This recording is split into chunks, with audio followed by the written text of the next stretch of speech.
Introduction to Guidance and Counseling. Hello everyone, and welcome to Special Ed Hub. Today, we are diving into an important topic, guidance and counseling. Whether you're a parent, teacher, or student, understanding guidance and counseling is crucial for supporting children with special needs. In this video, we'll cover 1. What guidance and counseling mean and their aims. 2. The different areas of guidance and counseling. 3. The core conditions required for effective counseling. 4. The skills and competencies a counselor needs. 5. The role of teachers in guiding and counseling students with special needs. Let's get started. Before that, please like, share, and subscribe to Special Ed Hub 1.1 Guidance and Counseling. Definition and aims. What is guidance? Guidance is a process of helping individuals understand their strengths, weaknesses, and potential. It's about providing direction and support to make informed decisions.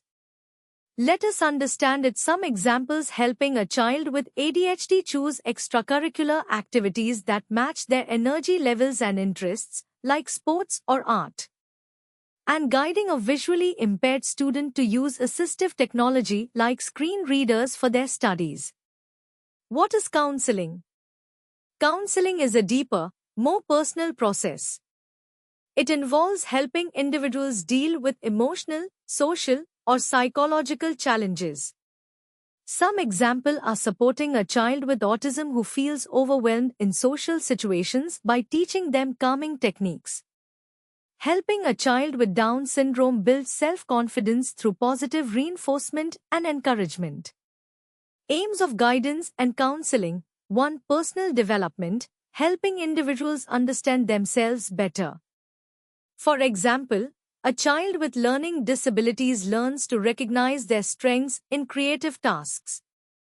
2. Academic success, guiding students to achieve their educational goals.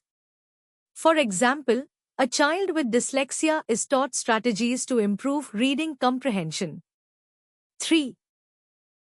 Career planning, assisting in making informed career choices. For example, a child with physical disabilities explores careers in graphic design or computer programming. 4. Emotional support, providing a safe space to express feelings and resolve conflicts. For example, a child with anxiety learns to manage their fears through counseling sessions.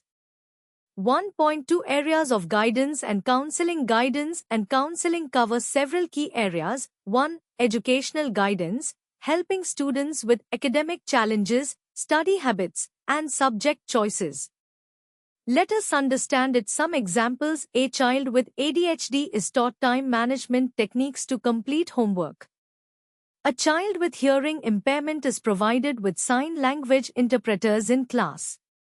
2. Vocational guidance, assisting individuals in choosing careers based on their skills and interests. Like a child with cerebral palsy is guided toward careers in writing or computer-based work. A child with autism who loves patterns is encouraged to explore careers in data analysis or supporting emotional well-being and social skills development. A child with social anxiety is taught how to initiate conversations with peers. And a child with Down syndrome learns to express their emotions through art or music therapy. 3. Health guidance, promoting physical and mental health. Let us understand it. Some examples. Like when a child with obesity is guided toward healthy eating habits and physical activities.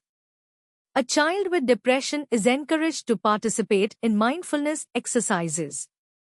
1.3 Core conditions in counseling. For counseling to be effective, certain core conditions must be met. 1. Empathy, understanding and sharing the feelings of the child.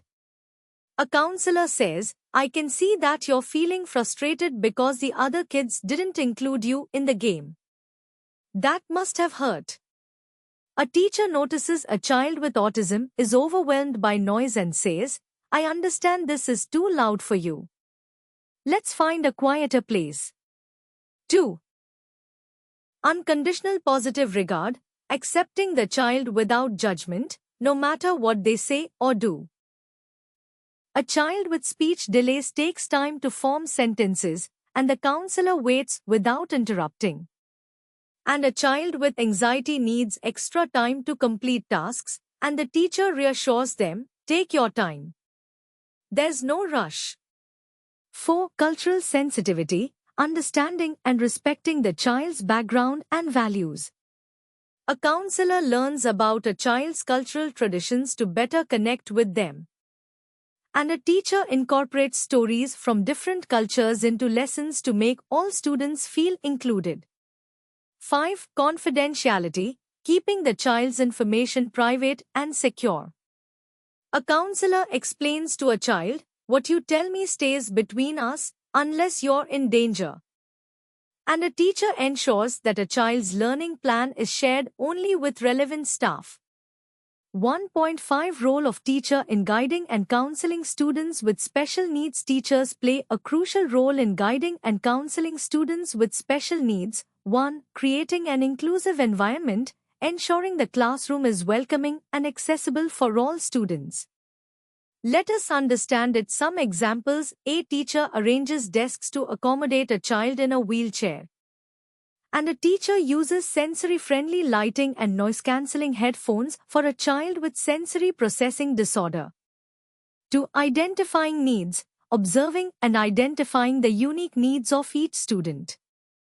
A teacher notices a child's difficulty with handwriting and recommends occupational therapy. And a teacher observes a child's frequent meltdowns and suggests a behavioral assessment. 3. Providing emotional support, being a trusted adult who listens and offers encouragement. A teacher says, I'm proud of how hard you worked on this project, to a child with low self-esteem. And a teacher comforts a child who's upset after a disagreement with a peer. 4. Collaborating with parents and professionals, working with parents, therapists, and counselors to support the child. Let us understand it. Some examples. Like when a teacher shares classroom observations with a speech therapist to tailor therapy goals. A teacher and parent work together to create a consistent routine for a child with autism.